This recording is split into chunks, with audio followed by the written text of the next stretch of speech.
Guys ये रहा class 9 का मैथ्स है। ठीक है, मैथ्स है और ये आपका कल के जो एग्ज़ाम है उसमें आपको काफ़ी हेल्प मिलने वाला है। यानी कि ऐसे ही क्वेश्चन आपको एज इट इज़ पूछा जाएगा और इतना समझ लीजिए क्वेश्चन जो है यहीं से ही बनता है।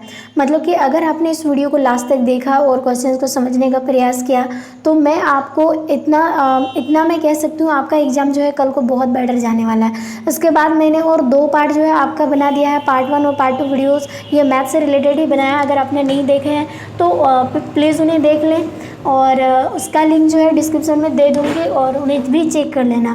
अगर आपको 40 में 40 मार्क्स हासिल करना है तो वो तीनों के तीनों वीडियो आपको आज ही देखना है और अभी ही देख लेना है, क्योंकि आपको अच्छे से अच्छे मार्क्स जो है कल को एग्ज़ाम में स्कोर होना है। तो ये वीडियो आपके लिए काफ़ी इंपॉर्टेंट है, ठीक है, क्योंकि आपका मैथ्स एग्ज़ाम कल ही है। तो चलिए हम क्या करते हैं, यहाँ पे जो दिया हुआ है निर्देशांक ये तो आपने ऑलरेडी पढ़ ही लिया होगा। ओके, सो हम क्या करते हैं, यहाँ पर जैसे दिया है आपको पहले एक चीज़ ध्यान रखना है कि 19 प्रश्न है, 19 में से आपको 19 प्रश्न का आंसर नहीं देना होगा। इसमें से कुछ कुछ प्रश्न जो है आपको छाड़ना, वहाँ पे निर्देश दिया हुआ रहेगा वैसे ही करना होगा। जैसे 1 से 7 तक में केवल आपको 5 प्रश्न का आंसर देने होंगे और आपका 8 से 14 तक में भी आपको 5 प्रश्न देने होंगे, यानी 5 5 10 हो गया। और 15 से 19 तक में 3, यानी कुल मिला के आपको 13 प्रश्न का हल करना है जो 40 मार्क्स का रहेगा। ओके, सो चलिए हम क्वेश्चंस को देखते हैं किस तरह क्वेश्चंस होता है और इसका मैं आपका सॉल्यूशन भी बताऊंगी साथ ही साथ दोनों। ठीक है, सो चलिए हम क्वेश्चंस की ओर आते हैं। सर फर्स्ट में हमें बोला कि नहीं 5 प्रश्न को उत्तर देने होंगे, 7 में से 5 प्रश्न। सो पहला है एक चतुर्भुज के तीनों कोण यानी कि 110 70 और 90 है, तो इसका चौथा कोण क्या होगा। तो मैं बता दूं, चाहो तो आप ऐसे बनाओ, चाहो तो मैं इसको मतलब इसको दूसरा मेथड से भी बनाया है, उससे भी चेक कर लेते हैं। ठीक है, यानी कि दूसरा मेथड जो है आपके ज़्यादा दिमाग में जल्दी आ जाएगा और ये भूलने की चांसेस नहीं होगी। सो चलिए उन्हें देख। फर्स्ट क्वेश्चन हमने क्या किया, माना कौन है बराबर 110 डिग्री और कौन भी बराबर 70 डिग्री, कौन सी बराबर 90 डिग्री। हमें कौन डी ज्ञात करना है और हमने कौन डी को माना x। ठीक है, अब हमें क्या करना है, चूंकि हमें मालूम है चतुर्भुज के चारों कोनों का योग 360 डिग्री होता है, तो हम क्या किए, इन सभी कोनों को जोड़े, यानी कौन ए प्लस कौन बी प्लस कौन डी, कौन सी प्लस कौन डी इज इक्वल टू 360। ठीक है, लेकिन हमें ए का मान दिया है 110, बी का मान दिया 70, सी का मान दिया 90, डी का मान नहीं दिया, इसको हमने x माना, तो यहाँ पर भी हमने x मान लिया। एंड गाइस आपको क्या करना है, इन सभी को योग करना है, यानी कि योग करेंगे कितना हो जाएगा, 0 0 0 हो जाएगा और 1 8 8 9 कितना हो जाएगा, 17 17 का साथ हाथ में रहा एक, ये एक और ये एक, यानी कि 2 हो जाएगा। कुल मिला के अगर इन तीनों को जोड़ेंगे 110 70 और 90 जोड़ेंगे तो कुल मिला के हमारा 270 आएगा प्लस x बराबर 360, ये तो होता ही है। हमें x को अकेले करना है क्योंकि हमें चौथा कोण का एंगल ज्ञात करना है। चौथा कोण का एंगल ज्ञात करना है, तो ये जो तीनों कोण का हमने योग किया है यानी कि सम किया है, इसको बराबर के इधर लाएंगे, यानी कि x इज इक्वल टू 360 तो पहले से ही है और ये 270 जो है प्लस का इस साइड आएगा तो माइनस में आ जाएगा, तो आप देख पा रहे हैं यहाँ पर माइनस में है। और 260 में से 360 में से अगर हम 270 को माइनस करेंगे तो फाइनली हमारा कितना आएगा 90, और यही हमें चौथा कोण का एंगल जो है ज्ञात करना है, उसमें भी वही है। चलिए चेक करते हैं वो वाला भी। ठीक है, आप ऐसे ही बनाओ तो आपको भूलने के चांसेस बहुत कम होता है। ठीक है, सो चलिए क्वेश्चन पर देखिए, यहाँ पर भी 90 डिग्री, तो यहाँ पे शॉर्ट बनाए क्योंकि चौथा कोण बराबर 360 होता है, चतुर्भुज का चारों कोणों का योग 360 होता है और इसमें से ये 3 कोण को जोड़ करके उसमें माइनस किया, यानी 360 में से 270 को माइनस किया तो 90 आएगा, तो ये थोड़ा शॉर्टेस्ट है। आगे 2 नंबर क्वेश्चन से यहाँ पे आपको दिया गया है कि यदि आकृति में BOC यानी कि BOC ये एंगल कितना 140 डिग्री है, तो BAC निकालना है, यानी कि ये वाला एंगल निकालना, BAC ये चीज़ें हमें निकालना है। सो सबसे पहले क्या करना है, सबसे पहले देखो यहाँ पर क्या दिया है, वही चीज़ दिया हुआ है कि सबसे पहले BAC हमें निकालना है। हमें क्या करना है, इसको आंसर के साथ देख लो क्या करा, वही क्वेश्चंस का यहाँ पर हमने उत्तर लिखा है। ठीक है, जो फिगर में है 2 नंबर में वही, तो यहाँ पर हमें दिया BOC, तो हमने लिखा जो दिया है BOC 140 डिग्री है और हमें क्या निकालना है BAC, यानी ये एंगल हमें निकालना है, तो हमें निकालना है तो इसमें कुछ नहीं दिया है। सो हमें क्या करना है, जो कोण को निकालना है, चूँकि हमें मालूम है BSC is equal to BO मतलब कि BOC का आधा होता है। क्यों होता है, क्योंकि परिधि पर बना कोण केंद्र के कोण का आधा भाग होता है, ये तो आपको लिखना ही पड़ेगा क्योंकि यहाँ जितना कोण बनेगा केंद्र पर परिधि में इस कोण का आधा हो जाएगा परिधि वाला एंगल। सो यहाँ पर हमने क्या किया, BOC को आधा किया क्योंकि हमें परिधि वाला एंगल निकालना है, तो यहाँ पर हमने क्या किया BSC यानी कि ये एंगल BSC और इसको हम आधा करेंगे यानी हाफ BOC। सो यहाँ पर हमें क्या करना है, BAC और 1/2 और BOC का मान कितना है 140 है। तो 140 को इससे हम कट करेंगे तो 2 7 14 यानी कि 70 आएगा और 0। तो कुल मिला के यहाँ पर हम BAC यानी परिधि का कोण जो है वो 70 डिग्री होगा, क्योंकि 140 को आधा करेंगे तो 70 डिग्री हो जाएगा। तो ये था 2 नंबर का आंसर। नेक्स्ट थर्ड नंबर में बोला है दी हुई किरण के प्रारंभिक बिंदु 30 डिग्री के एंगल को रचना करना है। सो सबसे पहले आपको क्या करना है, स्केल की सहायता से इसको एक रेखा खींच देना है, ठीक है। खींचने के बाद आपको चाप को अपने हिसाब से क्या करना है, उसको मतलब मिला देना है। उसके बाद आपको यहाँ से इस जगह पर आप सुइया रखेंगे और यहाँ से आप इसको घुमाएंगे, क्या बोलते हैं स्केल मतलब 1.5 सुइया को घुमाएंगे यानी कि चाप को घुमाएंगे, फिर यहाँ से ऐसे करके कट करेंगे और यहाँ से आपको ये से गुजरते हुए इसको मिलाना है। उसके बाद आप यहाँ पे चांद रखेंगे। चांद रखने के बाद आपको पता चल जाएगा मेरा जो कोण जो रचना हुआ है वो कितना डिग्री का है, 30 डिग्री का। तो बिल्कुल आपको एज इट इज़ ऐसे ही बनाना है। तो 4 नंबर क्वेश्चन से यहाँ पे हमें क्या दिया कि एक त्रिभुज की भुजा 18 सेंटीमीटर, 10 सेंटीमीटर और 14 सेंटीमीटर है। तो इस त्रिभुज का क्षेत्रफल निकालो। तो सबसे पहले इसको मानेंगे ए बराबर कितना दिया 18, बी बराबर 10 और सी का मान कितना है 14। सबसे पहले त्रिभुज रचना करेंगे। रचना करने के बाद आपको यहाँ पर रखना है और हमें क्षेत्रफल निकालना। त्रिभुज का क्षेत्रफल निकालने के लिए हमें हीरोन्स का फॉर्मूला यूज़ करना है, जो S into S minus A into S minus B into S minus C, ये फॉर्मूला लगेगा। तो ए भी तो हमारा निकल गया, एस तो नहीं निकला। तो एस को निकालने के लिए हमें क्या करना है, इन सभी मतलब भुजाओं का योग करके हमें 2 से डिवाइड करना है, क्योंकि 2s का मान तो होता है a प्लस बी प्लस सी, ठीक है। बट हमें s का करना है तो a plus B plus C upon में 2 हो जाएगा, यानी इसका हाफ करना होगा। सो सबसे पहले क्या होता है, s का formula a plus B plus C upon में 2 और a b का मान बैठाएंगे 18 प्लस 10 प्लस 14। तो इन सभी को जोड़ेंगे तो 42 हो जाएगा। फिर 42 को आधा करेंगे, कितना बार में कट जाएगा 2, यानी 2 दूनी 4, 2 एकम 2 यानी कि 21 बार में। तो इसका मतलब s जो हमारा निकला वो कितना है 21 है।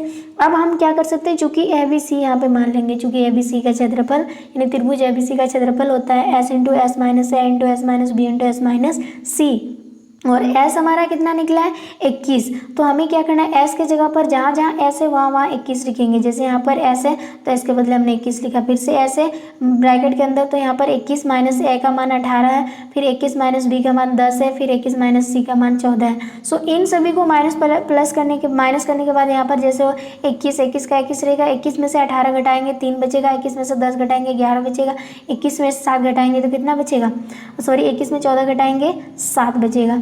अब आपको करना क्या है, यहाँ पर देखना है इसमें कितनों का जोड़ा है।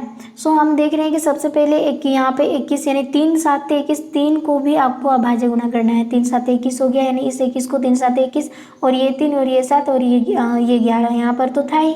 अब क्या करना है, आपको जोड़ा में कन्वर्ट करना है। तो 3 और 3 एक साथ, 7 और 7 एक साथ, तो 3 और 7 का ही जोड़ा बन रहा है, बाद बाकी यानी 11 का जोड़ा नहीं बन रहा है। और जिसका जोड़ा बनेगा वही बाहर निकलेगा, यानी 3 का जोड़ा में से एक 3 बाहर निकला, 7 का जोड़ा में से एक 7 बाहर निकला, जिसका जोड़ा नहीं है वो अंदर ही रहेगा।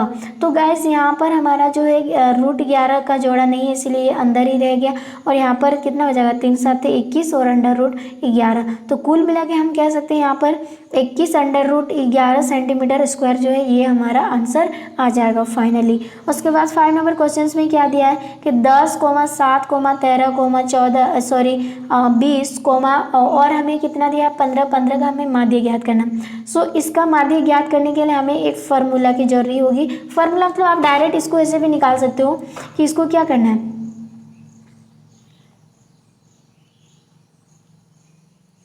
यानी कि इसको क्या करना है, आप यहाँ पे लिख सकते हो माध्य बराबर सभी प्रेक्षणों का योग बटे प्रेक्षणों की संख्या। तो जैसे हमने इधर में ठीक है, तो इन सभी को जोड़ेंगे यानी सभी प्रेक्षणों का योग, यानी इन सारे आंकड़ों का जोड़ना है। और आंकड़ों की संख्या कितनी है 1 2 3 4 5 से डिवाइड करना है। अगर 10 + 7 17 हो जाएगा, 13 हो जाएगा यहाँ पर, यानी कि 30 30 50 60 65 हो जाएगा। और 65 से हमें 5 को यानी कि 5 यानी 13 बचे, 65 13 बार में कट जाएगा। तो हमारा माध्य जो है इस आंकड़े का वो कितना हो जाएगा 13, और वही हमारा आंसर हो जाएगा। उसके बाद 6 नंबर में आपको हमेशा देखने को मिलेगा बहुलक से, ठीक है। और जो आंकड़े दिया हुआ रहेगा इसको बहुलक निकालना। तो बहुलक निकालने से पहले जो आंकड़े दिया हुआ है इसको आपको क्या करना है, आरोही या अवरोही क्रम में सजाना है। तो सबसे पहले हमें क्या करना है, हमने क्या करा इसको आरोही क्रम में सजाया, जैसे 2 3 3 4 4 4 5 5 6 6 6 7 7 और 9 9 यहाँ पर 4 गो है और 10 एक गो है। तो आपको देखना है ऐसे कौन सी संख्या है जो ज़्यादा बार रिपीट हुआ है। हम देख रहे हैं 2 एक ही बार, 3 2 बार, 4 3 बार और 5 2 बार, 6 3 बार, 7 भी 2 बार, 9 4 बार और 10 एक ही बार। तो सबसे ज़्यादा बार रिपीट कौन हुआ है? 9। कितना बार? 4 बार। तो वही आपको यहाँ पर लिख देना है। यहाँ जो फ्रैक्शन दिया है 9 की अधिकतम बारंबारता कितनी दी है? 4। तो इसीलिए बहुलक भी हमारा क्या होगा? 9 ही होगा। जो संख्या जो आंकड़े ज़्यादा बार रिपीट होगा कितना होगा? वही बहुलक कहलाता है। आई होप आपको 6 नंबर का समझ में आ गया होगा। आप 7 नंबर क्वेश्चन कर। नंबर क्वेश्चन देखिए यहाँ पर क्या बोला है। एक क्रिकेट मैच में एक महिला बल्लेबाजी खेली गई और 24 मतलब कि 40 गेंदों में 10 बार चौका मारती है। चौका ना मारने की प्रायिकता ज्ञात करो। यानी एक महिला क्रिकेट मतलब महिला बल्लेबाजी है जो 24 गेंद में से वो कितना बार चौका मतलब कि चौका मारती है? 10। और कितना का चौका नहीं मार पाती है उसी का हमें प्रायिकता निकालना है। सो सबसे पहले आपको क्या करना है, चूंकि क्रिकेट मैच में एक महिला बल्लेबाज जो है 40 गेंदों में से 10 गेंदों का चौका लगाती है। तो कितना गेंद का चौका नहीं लगाती है? तो 40 में से 10 गेंद अगर लगाई है तो कुल मिला के 30 गेंदों का उन्होंने चौका नहीं लगा पाया है। तो आपको वही लिखना कि वह जो है 40 में से 10 माइनस करेंगे तो 30 बार का चौका नहीं लगा पाती है 30 गेंदों का। तो ठीक है, अब इसीलिए हमें क्या करना है, महिला मतलब कि महिला बल्लेबाजी द्वारा मतलब कि बल्लेबाज द्वारा जो चौका ना लगाने की प्रायिकता यानी कि चौका ना लगाने की प्रायिकता की लगाने की संख्या और कुल गेंदों की संख्या, यानी उन्होंने कितना बार चौका नहीं लगाया? 30 बार। तो 30 बटे कितना हो जाएगा? 40, क्योंकि कुल गेंद तो 40 है, 0 से 0 माइनस, तो हमें आखिरी में कितना मिलेगा? 3/4। यही प्रायिकता होगा। अब यहाँ से सेक्शन बी से आपको यहाँ पर भी 5 प्रश्नों का आंसर देने होंगे और यहाँ से बड़ा होगा जो 3 मार्क्स का आपको पूछा जाएगा।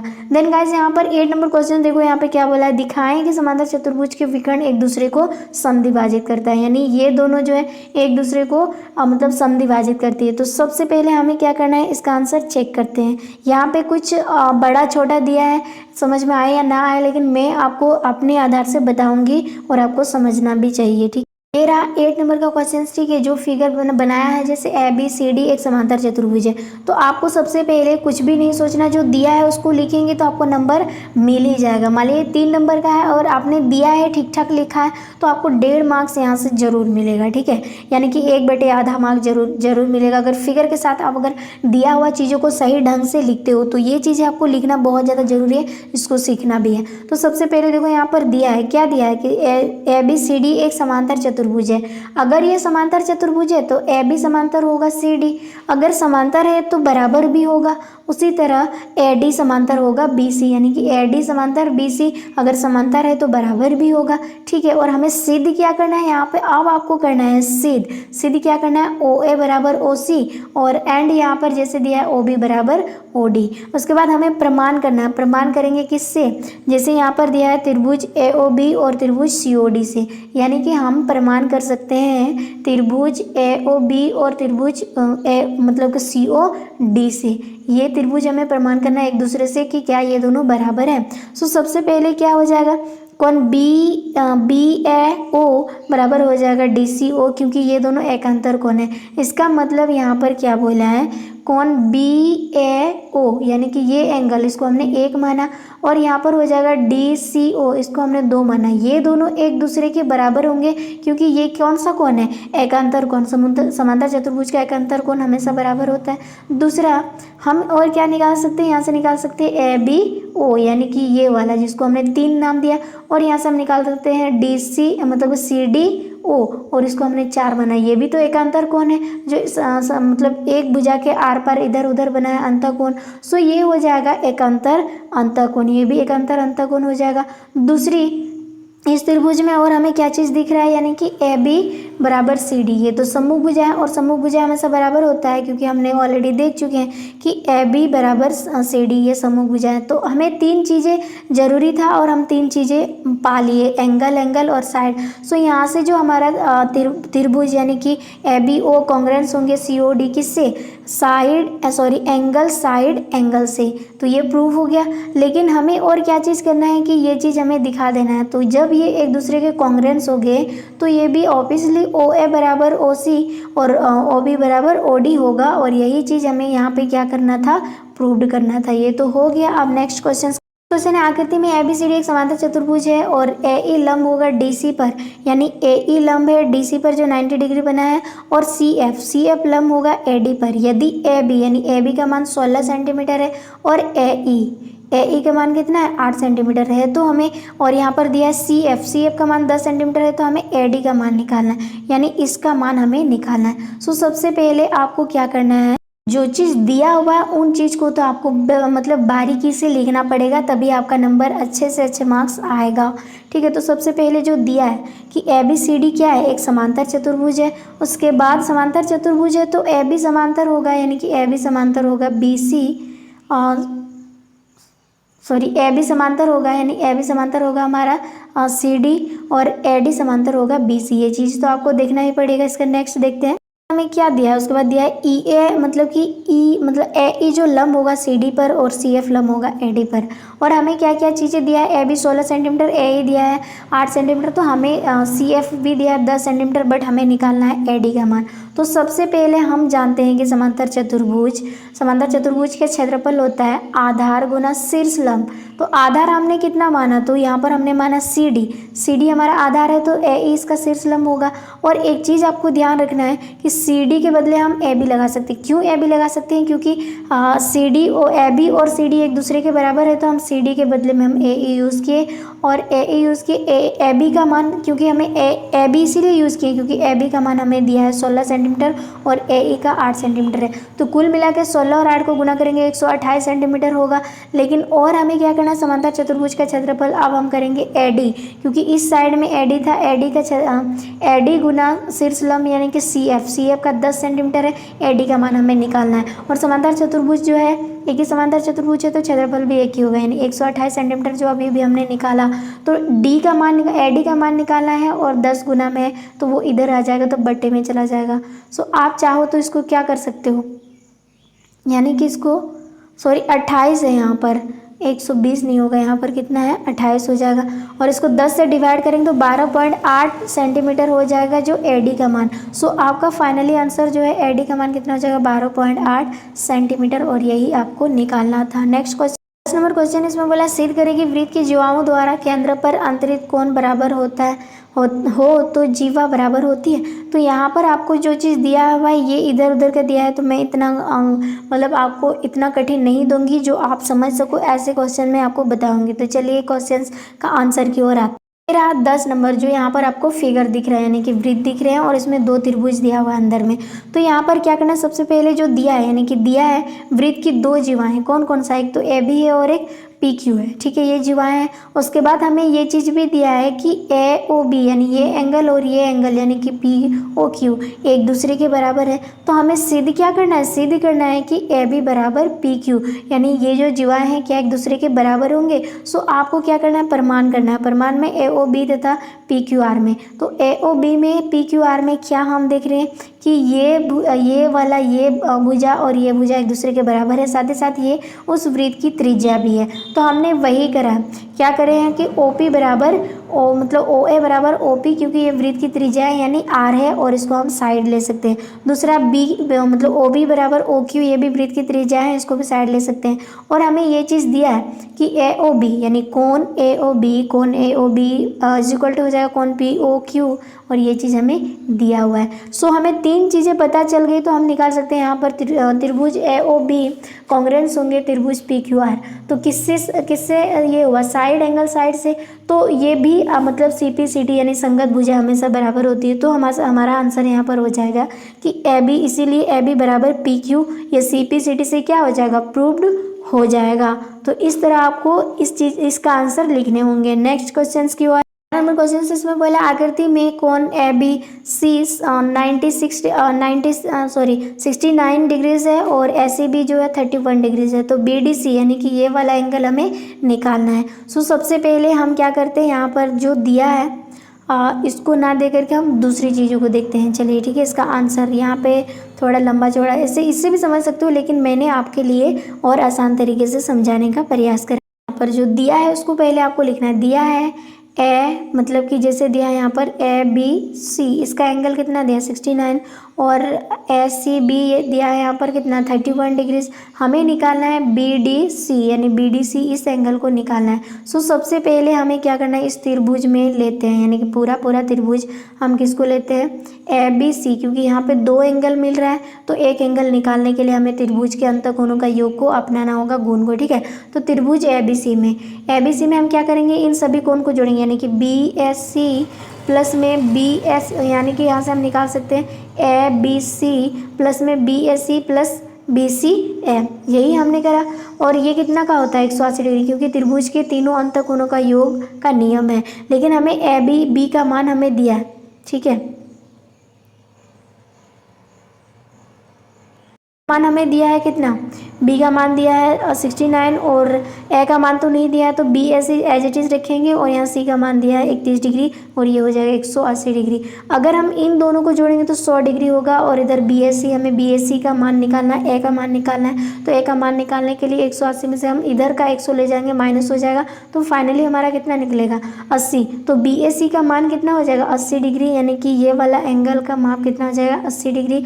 जब 80 डिग्री हो गया तो यहाँ पे आपको और एक चीज़ देना है कि BSC बराबर होगा BDC।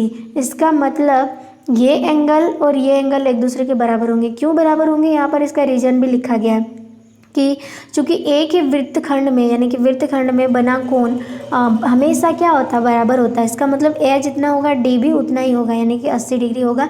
और यही चीज़ें आपको प्रूव करनी थी। नेक्स्ट क्वेश्चन 12 नंबर क्वेश्चन बोला, कबड्डी की एक टीम द्वारा अनेक मैचों में प्राप्त किए गए मतलब अंक जो है निर्धारित किया गया नीचे, जैसे 17 है, 2 है, 7 है और 27 है, 15, 5, 14, 8, 10, 24, 48, 10, 8, 7, 18, 28 टीम द्वारा प्राप्त किए गए अंकों का हमें क्या निकालना है, माध्यक निकालना है। देखिए माध्यक होता है सभी परीक्षणों का योग बटे परीक्षणों की संख्या, लेकिन माध्यक थोड़ा सा डिफिकल्ट होता है, यानी कि थोड़ा सा इसमें इससे डिफरेंट होता है। सबसे पहले जो आंकड़े दिया हुआ है, जो अंक प्राप्त हुआ है, उसको आरोही या अवरोही क्रम में सजाएंगे। तो यहाँ पर आप देख पा रहे होंगे इसको आरोही क्रम में सजाया है। और अगर इसको गिनेंगे कितना अंक होगा कुल मिला के, 1, 2, 3, 4, 5, 6, 7, 8, 9, 10, 11, 12, 13, 14, 15, 16, तो n की संख्या कितना है 16 है, जो कि सम संख्या है। कौन सी संख्या 16, सम संख्या। तो सम संख्या के लिए अलग ही इसका थोड़ा सा चेंज हो जाता है, तो माध्य की फार्मूला, तो सम संख्या के लिए क्या हो जाएगा n/2, यानी कि n/2वां पद प्लस n/2 प्लस में 1वां पद हो जाएगा। अब n की जगह पे क्या यूज़ करना है 16, क्योंकि हमने 16 इसीलिए यूज़ करना है। और इससे इसको कट करेंगे तो कितना हो जाएगा 8वां पद। अगर आप इससे इसको कट करते हैं 8 और 1 जोड़ेंगे 9वां पद, तो यहाँ पर हो जाएगा 8वां पद और 8 और 1 जोड़ेंगे 9वां पद। 8 पद पर क्या है और 9 पद पर क्या है, तो यहाँ से गिनेंगे, ये हो जाएगा 1, 2, 3, 4, 5, 6, 7, यानी कि यहाँ पर 8 हो जाएगा, 1, 2, 3, 4, 5, 6, 7, 8। 8 पद पर कितना है 10 और 9 पद पर है 14। तो हमें यही दोनों चीज़ों को जोड़ना है, यानी कि 8वां पद प्लस 9वां पद अपोन में 2। तो 8वां पद पर कितना था 10 और 9वां पर 14, इन दोनों को जोड़ेंगे तो कुल मिला के 24 हो जाएगा। और 12 का 12, 12 में 24, यानी इस आंकड़ों जो कबड्डी द्वारा प्राप्त किए गए अंकों में से इनकी माध्यक अगर निकालेंगे तो कितना हो जाएगा 12। तो फाइनली इसका आंसर हो जाएगा 12। तो अतः कबड्डी टीम द्वारा प्राप्त किए गए माध्यक अंक कितने हैं 12, तो ये आंसर हो जाएगा। 13 नंबर क्वेश्चन दिया, गेहूं के आटे जो है आटे की 11 थैलियों में, गेहूं के आटे में से 11 थैलियां हैं जिनमें से प्रत्येक पर 5 kg अंकित था में वास्तव में निम्नलिखित भार kg में थे, यानी कि कौन कौन सा। देखो यहाँ पर है थोड़ा सा घट गया, यानी कि कितना हो गया यहाँ पर 4.97 और यहाँ 5.05, 5.08, 5.03, 5.00, 5.06, 5.08, 4.98 और 5.04, उसके बाद 5.07 और 5.00, ये जो दिया गया है, ठीक है। इनमें से यानी कि यादृच्छिक रूप से चुने गए किसी भी थैली में से 5 kg से अधिक आटे वाली प्रायिकता निकालो, यानी 5 kg से ज़्यादा, ठीक है। तो सबसे पहले कुल थैलियों की संख्या कितनी है 11 ही है, और 5 kg से ज़्यादा कितना है, तो यहाँ पर गिनो 5 kg से ज़्यादा कितना है। तो 5 kg से ये भी ज़्यादा है, तो ये 1 हो गया, ये भी 2, ये 3, ये 4, क्योंकि ये तो 5 kg, हमें 5 kg से ज़्यादा देखना है, 4 हो गया, और ये हो जाएगा 5, ये हो जाएगा 6 और ये हो जाएगा 7, यानी 5 kg से ज़्यादा थैलियों में जो है वो कितने हैं 7। आप यहाँ पर क्या करना है, प्रायिकता निकालना है। यानी यहाँ पर क्या बोला है, 5 केजी से ज़्यादा, यानी थैले में 5 केजी से अधिक वजन होगा, कितने, 7, और कुल कितने हैं, 11। तो यही आपका आंसर हो जाएगा। 14 नंबर क्वेश्चन हमें बोला है तीन सिक्कों को एक साथ 200 बार उछाला जाता है तथा इनमें से परिणाम जो है विभिन्न परिणामों की बराबरता निम्नलिखित जो है दिया गया है। सो यहाँ पर मतलब 3 सिक्कों को 200 बार उछाला जाता है। सो 200 बार उछाला जाता है तो परिणाम जो आता है, जैसे 3 चित आता है बराबरता में कितना बार, 23 बार। 2 चित आने की बराबरता कितना है, 72 बार।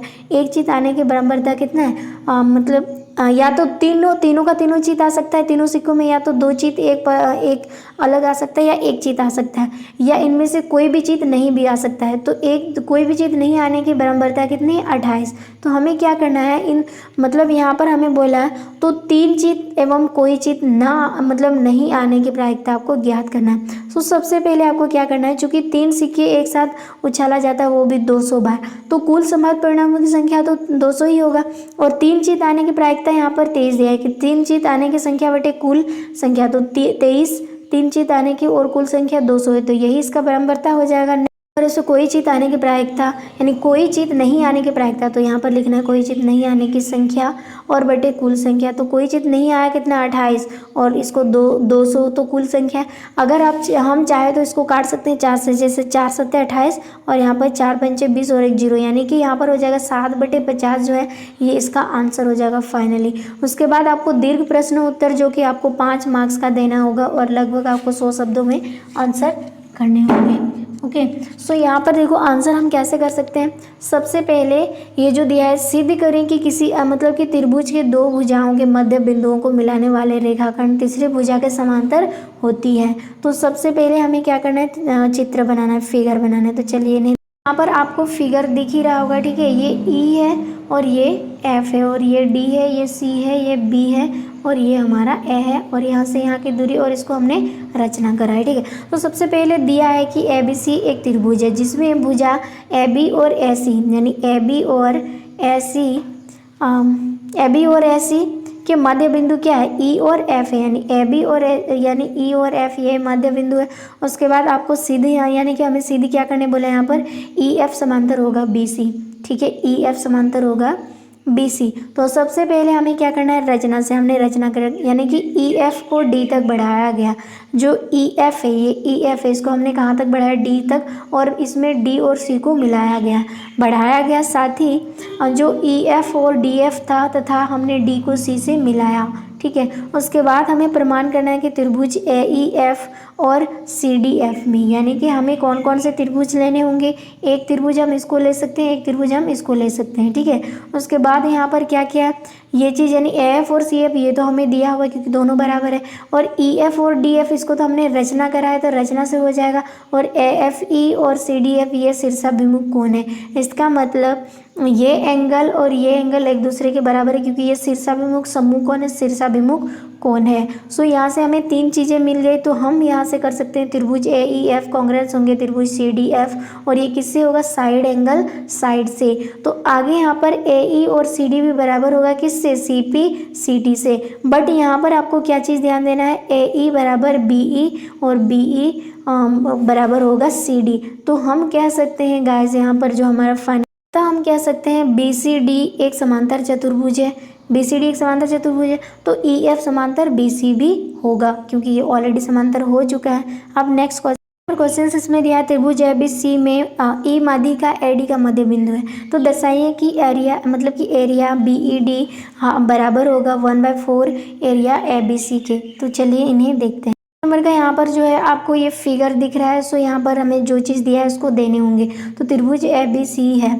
और ई मतलब ई जो है, ये ई जो है ए डी का माध्यिका, यानी कि माध्यिका ए डी का है, ठीक है, मध्य बिंदु है। उसके बाद हमें सीधी क्या करना है, सिद्ध करना है area of B E D बराबर हो जाएगा यहाँ पर 1/4 area of A B C, ये हमें सिद्ध करना है, ठीक है। यहाँ पर 2 दिया हुआ गलती से, ये 2 नहीं 4 हो जाएगा, ठीक है। अब हमें क्या करना है, प्रमाण करना है वो त्रिभुज मतलब कि एडी जो है ये ए बी सी की माध्यिका है। तो हम यहाँ पे क्या लिख सकते हैं, और माध्यिका एक त्रिभुज को 2 समान क्षेत्रफल वाले त्रिभुजों में विभाजित करती है, ये हमेशा ऐसा होता है। तो हमें क्या करना है, इसीलिए यहाँ पर हो जाएगा त्रिभुज यानी कि एरिया ऑफ त्रिभुज ए बी डी बराबर हो जाएगा एरिया ऑफ त्रिभुज ए डी सी। सो हमें क्या करना है, त्रिभुज ए बी डी को हाफ करना है, मतलब किसको हाफ करना है, ए बी सी को। तो यहाँ पर हो जाएगा 1/2 area of A B C. इसको हमने समीकरण 1 माना। अब हमें क्या करना है, त्रिभुज ए बी डी में बी ई इसका माध्य हो जाएगा। तो बी ई अगर इसका माध्य हो जाएगा तो area of B E D बराबर होगा एरिया ऑफ बी मतलब बी ए एफ, और इसको हमने समीकरण 1 माना। अब यहाँ पर क्या हो जाएगा, area of B E D और हाफ हो जाएगा पूरा मतलब त्रिभुज, यानी कि एरिया ऑफ त्रिभुज ए बी डी। ठीक है, हम इसको देखेंगे जैसे यहाँ पर दिया area of B E D बराबर हो जाएगा हाफ गुना, क्योंकि ये तो समीकरण 1 और 2 से हाफ गुना 1/2 गुना हाफ मतलब 1/2 बराबर एरिया ऑफ कितना हो जाएगा, त्रिभुज पूरा ए बी सी। तो अगर हम इसको देख लेंगे तो यहाँ पर 2 दूनी कितना हो जाएगा 4, और ये पूरा ए बी सी, और हमें यही क्या करना था, प्रूफ करना था। तो यही हमारा आंसर हो जाएगा। नेक्स्ट क्वेश्चन ऐसे है 17 नंबर क्वेश्चन, जो एबीसी की रचना करना है जिसमें बीसी 8 सेंटीमीटर हो और कोण भी 45 डिग्री हो, और बी माइनस एसी करना है तो 3.5 सेंटीमीटर होगा। सो आपको ये फिगर दिख रहा होगा। सबसे पहले आप स्केल से क्या करेंगे, इसको मापेंगे पूरा 8 सेंटीमीटर। ठीक है, उसके बाद आपको यहाँ से क्या करना है, त्रिभुज मतलब इसके मतलब कि जो आपके पास जो प्रकार होता है उसकी सहायता से एक बार आप 90 डिग्री का एंगल मापेंगे। उसके बाद यहाँ से क्या करेंगे, यहाँ से आप एक कोण ये काटेंगे और यहाँ से काटेंगे, तो ये आपका कितना हो जाएगा, मतलब कि 45 डिग्री का एंगल बन जाएगा। 45 डिग्री का एंगल बन जाएगा, और यहाँ से आपको देखना है कि 3.5 सेंटीमीटर आपको माइनस करना है, यानी कि यहाँ से निकालना है। तो फिगर आपको बिल्कुल एज इट इज़ ऐसे ही रचना करना होगा जो 5 मार्क्स का रहेगा। ठीक है, देन यहाँ पर 18 नंबर क्वेश्चन जो है इसको करना है कि एक त्रिभुज की भुजा जो है अनुपात में दिया है 12:17:25 है, और उसका परिमाप जो है 540 सेंटीमीटर। तो इस त्रिभुज का क्षेत्रफल ज्ञात करो। सो सबसे पहले देखो हमको मानना पड़ेगा। ठीक है, क्या क्या माना कि ए बराबर 12x, बी बराबर 17x और सी बराबर 25x, यानी ए बी सी हमने माना, और परिमाप हमें कितना दिया है 540। तो हम यहाँ से निकाल सकते हैं त्रिभुज ए बी सी का परिमाप a प्लस बी प्लस सी, और परिमाप हमें दिया 540। तो हमने इसको मान लिया। इन सभी को जोड़ेंगे 12x plus 17x plus 25x, कुल मिला के 54x हो जाएगा। ठीक है, लेकिन हमें x को अकेले करना है। x को अकेले करने के लिए हमने 54 को 540 की जगह पर बांट दिया, और ये 500 यानी 54 को 10 बार गुना करेंगे तो 540 हो जाएगा। इसका मतलब x का हमारा आंसर हो जाएगा 10। लेकिन हमारा फाइनली आंसर जो नहीं आया है, ये तो केवल x का मान 10 आया। a को हमने कितना माना 12x, और x के जगह पर हम 10 रखेंगे तो कितना हो जाएगा 120, यानी a का फाइनली आंसर जो है वो कितना आया, मतलब कि a का मान कितना है 120, और b का हमने माना था 17x, और x के जगह पर 10 रखेंगे तो 170 हो जाएगा। तो b का मान 170 हो जाएगा। c 25 गुना 25x, और x की जगह पर 10 रखेंगे तो कितना हो जाएगा 250। सो गाइस हमें यहाँ पर क्या करना है, s का मान निकालना है। a plus B plus C upon में 2 हो जाएगा, और यहाँ से हम क्या करेंगे 540 को अगर 2 से डिवाइड करेंगे तो कितना हो जाएगा 270। तो यहाँ से हम कह सकते हैं s का मान जो है वो हमारा कितना निकला 270। अब हम त्रिभुज ए बी सी का क्षेत्रफल निकालेंगे। एस का मान कितना निकला 270। अब हम निकालेंगे त्रिभुज एबीसी का क्षेत्रफल। त्रिभुज एबीसी का क्षेत्रफल क्या होता है, S into S minus B, A into S minus B into S minus C. So जहाँ जहाँ एस है वहाँ आपको 270 का लगाना है। तो यहाँ पर एस है तो हमने 270, फिर 270 माइनस 120, क्योंकि ये तो पहला ए का मान है, फिर 270 माइनस 170 ये बी का मान है, 270 माइनस 250 ये सी का मान है। अब इनको माइनस करने के बाद यहाँ 270 गुना 150 हो जाएगा, इससे माइनस करेंगे तो ठीक है, यानी 270 में 120 माइनस करेंगे तो 150 हो जाएगा। फिर 270 में 170 को माइनस करेंगे तो गुना में हो जाएगा 100। फिर हमें क्या करना, 270 में 250 को माइनस करेंगे तो गुना में हो जाएगा 20।